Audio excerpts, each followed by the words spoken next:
आज आम आसचे ढंसर ग्रामर कह गले मुख्यतः पूर्व दिगरे थिबा विस्तीर्ण चाष जोठारे कि बर्तमान सबुज बाहिनी स्थापन करिछि गोटे अति सुंदर कि माने कृषक एवं ग्राम में गोपालन करुवा गोपालक मैंने आसी विश्राम ग्रहण कर खरा समय जोटा कि कौन पाई सेटी निर्माण कराई आम आसतु जाना सबुज बाहिनी संपादक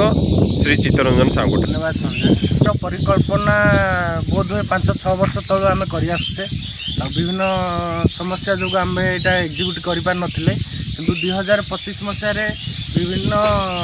युवकर्मी सबुज बाहिनी सहायता द्वारा ए वर्ष यहाँ को आम एग्जिक्यूट करें बहुत खुशी लगे। यह वास्तविक रूप प्रदान करने पछे कारण यह जे आमर ये एक फ्लडेड एरिया यह मुख्यतः 3000 हेक्टर विशिष्ट एरिया मुख्यतः डाल धान एंड बिरी दीटी क्रॉप होता है। बाकी ब्लॉक रे हांडाहांडी रूप में नामित कर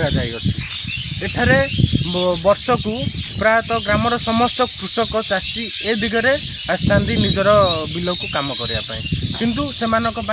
वर्षा खरा दायु रक्षा करने किसी सुविधा नाला आश्रय केन्द्र नाला सेड नाला से असुविधार सम्मुखीन भी होते आम कान को आसाला तसहित गोपालक मैंने भी आमको कहते एठार किसी करा जाऊ जहाँफल कि आमको बहुत सुविधा हे यह भी यह एक भित्तिभूमि आम मन में गठन कर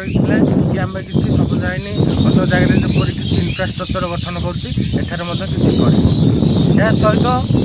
आम भी लक्ष्य रखीचु आगामी दिन में एरिया जहाँकि